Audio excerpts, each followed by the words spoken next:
Hello everybody, welcome to another daily dose of gaming news and all that good stuff. And as always, before I proceed, I also publish on Rumble and I'm in these socials here.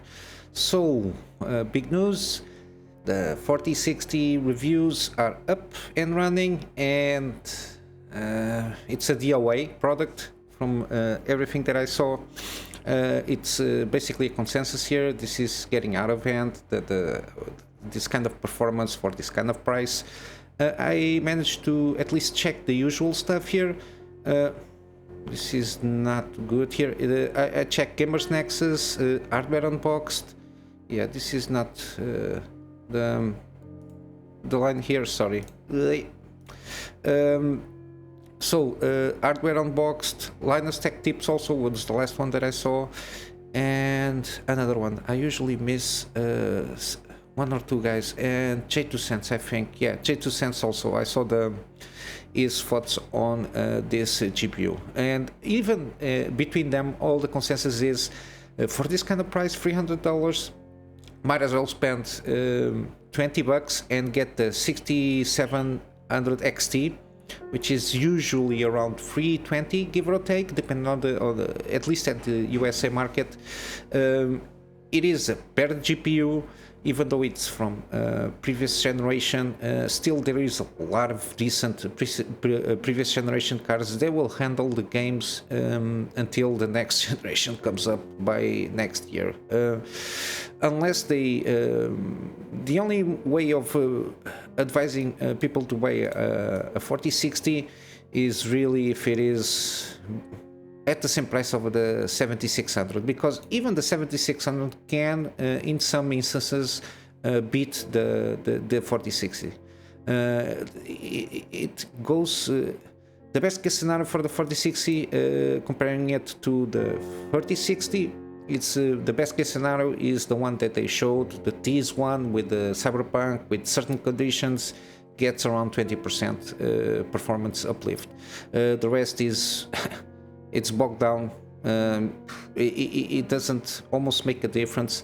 This card, in terms of naming scheme and for the price, should have been at least a 3060 Ti performance, so it can be justified the price to performance on this GPU, and it does not have this kind of price to performance. Sometimes it completely gets destroyed with the 4060 in terms of comparison, and of course the 6700 XT, which is an older card, but in terms of the comparing it for example from the previous generations, is competing with the 3070, even though I don't think it reaches like the same levels of performance, but it's way above the 4060. Has 12 gigabytes of VRAM. It has more memory bus, which is the main issue of these new GPUs that are coming out from NVIDIA. It will handle 1440p, way better than the 4060.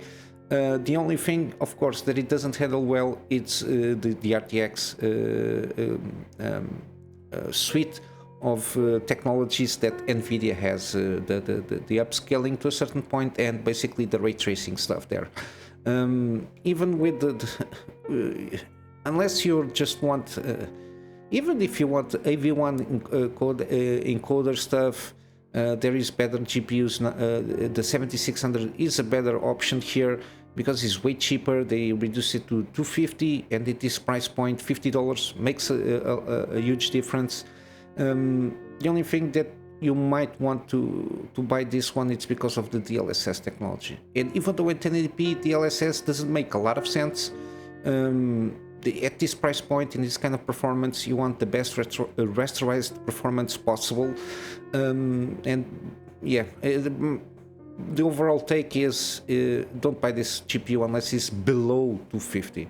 So we'll have to wait a little bit longer. The 4060 Ti is even the 4060 Ti has been trying to lower a little bit here and there, but yeah, at the moment, even in Intel Arc, the 750 gives a good battle here in terms of the reviews, and it's like 200 and something. It's below 250, and it delivers quite a good performance as a V1 encoder, and it has the upscaling technology, also. So yeah, the 4060 is a no-go a GPU, at least at this price point. Doesn't mean it doesn't perform well. It performs well on 1080p, and in some instances 1440p entry level it can handle the games. But again, the main issue with these new GPUs, especially from NVIDIA, the mid, and I consider mid like 4070 to 4060 Ti and 4060, it's the memory bus and the VRAM thing, because it will not last it will not last a long time with the new games that are upcoming, especially with Unreal Engine 5 in mind. It will throttle down the GPU part of the things, especially if you want a little bit more improve the textures here and there. The 8 gigabytes of VRAM will not handle this very well, and of course the memory bus, which is like the main thing here. They try to compensate here with cache, but it doesn't work like that. They are trying to put how do I say it, in a hose. They are trying to put the tap to be bigger, but if the pipe itself it's smaller, you can open the tap all you want, but it basically will only offer what the pipe can deliver. Yeah, they even try to justify buying this GPU by saving money on the fact that this doesn't only consumes like 110 watts maximum, but still you need like 4 years using this card to see any kind of amount of savings, especially in countries where you have like higher energy prices, like for example Germany or overall Europe to a certain point. And 4 years, you're not going to have this kind of card for 4 years. It will not handle anything in 4 years time. But yeah, I will leave also description links on the videos from the 4 reviewers: Gamers Nexus, J2 Cents, Hardware Unboxed, and Linus Tech Tips, just in case you didn't check them out, to have a better idea in terms of performance and how it compares with other GPUs in more detail, and even previous generations. But yeah, basically this is it. 4060 non-TI version, it's dead on arrival. Continuing with other news, we got new Intel Arc drivers. They made the headline is basically 4 times uplift regarding Assassin's Creed Unity, which is part of the older DirectX API stuff. They are now, I think, they are a little bit more focused there, trying to get older games in older APIs to work better in some instances. And they got here also, for example, like this is like a showcase, the F122 got some uplifts here, and even Deathloop, it's not an excellent game, 8 to 10% uplift depending on the resolution. Of course, this is also based on like the high-end 13900Ks with system. I don't know in terms of RAM how they are going about it, but yeah, you will see some uplift, and they are improving little by little. They are beginning to be a very serious competitor of the entry-level GPUs, and I hope they will continue this work in the next Battle Mage. I suppose they are going to launch next year. The sooner the better, because they are trying to aim Battle Mage like the top line, like have a similar performance of 4080, which is good to improve this kind of performance between generations. And because they also Arc is not, it's like entry mid-level in terms of GPU SKUs that they have now. But yeah, it's good to see that they are not giving up. They will continue at least one generation, and it's good to see that they already plan also the Celestial one. It's on the roadmap. They didn't cancel at the moment. So, and I predict that they are going to, as long as they stay competitive with this Intel Arc, because they butchered a little bit the launch, but as long as they stay competitive in terms of price to performance on their entry-level GPUs, it will start getting some attention, and hopefully AMD can up their game, try to get some market share for NVIDIA, so doesn't get bogged down with a struggle with Intel's, and then NVIDIA will maintain their business plan, which is overcharging for hardware that it's not good. continuing, we got that announcement of AMD and Starfield getting like a launch partnership, and people are all over the place. I didn't see, I usually don't go around trying to get anything regarding this drama, but we got a statement for Pure Dark, which is the guy that is being injecting DLSS free through mods in a lot of games, Elden Ring, Star Wars Jedi Survivor, Skyrim, and Fallout 4. He's saying that he's going to inject this DLSS free on Starfield as soon as it launches, because he's not an insider, he's not a developer, it's a modder. So at least at this point, given that we don't have any official confirmation if it's going to have support, the Starfield is going to have support for DLSS or even the XESS, at least DLSS, which is the more popular one, the modder will launch a mod with this support here, which is always at least good news. As I told you, mod community is awesome, and if you have like some mods that you like to use in some games, please support those modders, because usually a lot of this work is done as a hobby, so usually they don't get paid, and it's quite tricky to manufacture a mod in the games that we like to play. Also, another modder managed to get Bloodborne running on a PS5 and 1080p at 60 frames, which is something that the remaster, I think it's called, didn't have. It was locked at 30 frames per second, but this guy managed to get around and put it on a 60 frames 1080p, which is the original resolution of the game when it came out. It's good to see these kind of things. I don't know how we managed to do this, but we have a video here and more info here if you want to see how it works. I don't know if if it's going to come out, because modding a console it's almost impossible, at least in a user perspective. It's not like PC modding. But yeah, it's a good video, very fluid gameplay here. The gameplay itself is not the best one in terms of playing the game. A lot of devs here and there, but it's 1080p 60 frames per second. It's capture footage here. Also, we got some kind of rumblings around Star Wars Eclipse. Supposedly it's targeting a 2026 release date, but it may be delayed further. It's a rumor. There is a lot of stuff here. Insider Gaming said that supposedly it's starting in 2026 release date, has a rumor, and it might delay it further due to variety issue, mainly difficulties the studio having higher staff to work on the game. I was not very aware of this, that the studio itself, David Cage, which is from the guy Detroit, Become Human and stuff like that, supposedly there was some allegation of like sexual harassment, crunch, toxic work culture.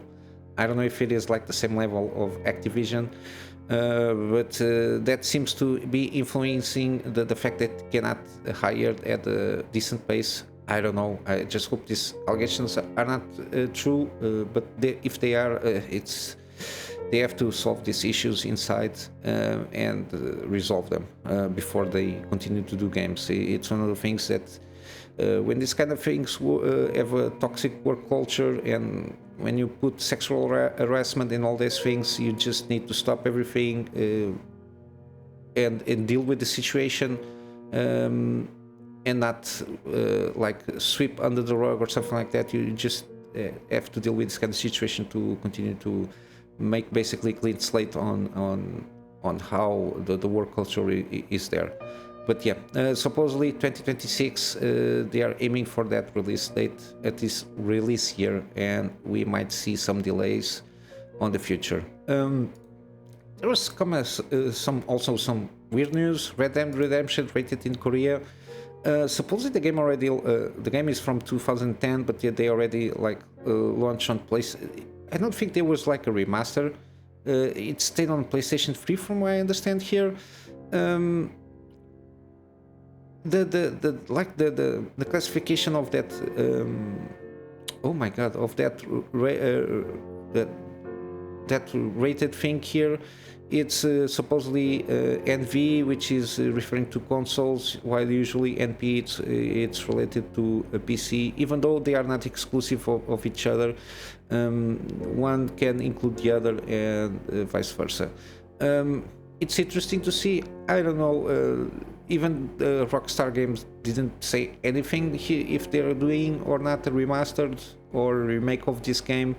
I suppose a remaster makes more sense at the moment. I don't know, like upgraded to an engine similar to GTA 5 or something like that. I don't know, because for a PS3 era game, supposedly it's not, it doesn't look good that much now. I don't know, we'll see how it goes. Red Dead Redemption 2 seems pretty good.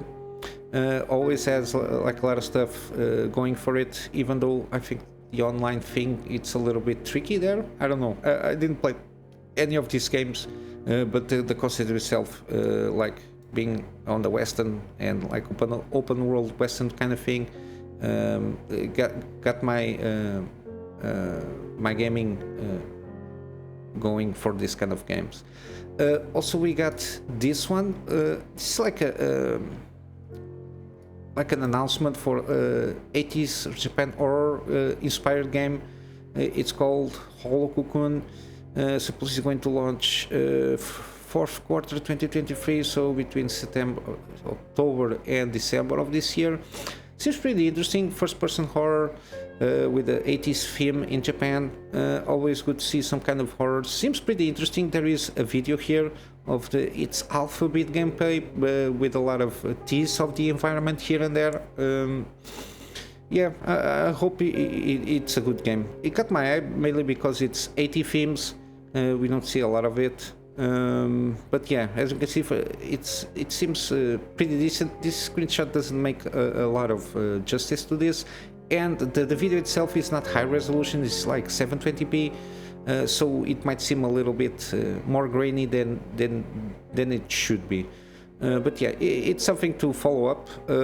I will put a link of the Steam page here if you like to wishlist it. I will wishlist it and follow up on this game to see if it's worth buying. And the final phase here is going to be some games to wishlist, especially upcoming games in this year, which the Lamplighters League, it got my interest up here. I saw some preview gameplay from Christopher Hott. He did like at least one episode. I tried to watch it with just the combat itself, so I don't get spoiled on the story itself, because I want to play this game. It's very similar. This is from the same guys that did Shadowrun series and Battletech. It's a mech game, and it's basically a lot of like XCOM-like systems here, with some how do I say it, with some twists similar to Miasma Chronicles to a certain point. You can infiltrate, go around the stages here and try to position yourself for an ambush kind of style stuff. You got your squad management, your ability upgrades, all that stuff here.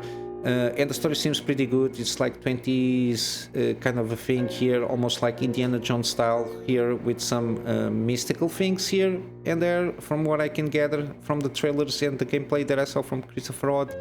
And yeah, I think it's worth wishlisting. It's already like 11% off on the deluxe edition, but again, don't pre-order any games. It's one of those things I always tell everybody: don't pre-order. You're giving the wrong message to the developers, but especially to the publishers.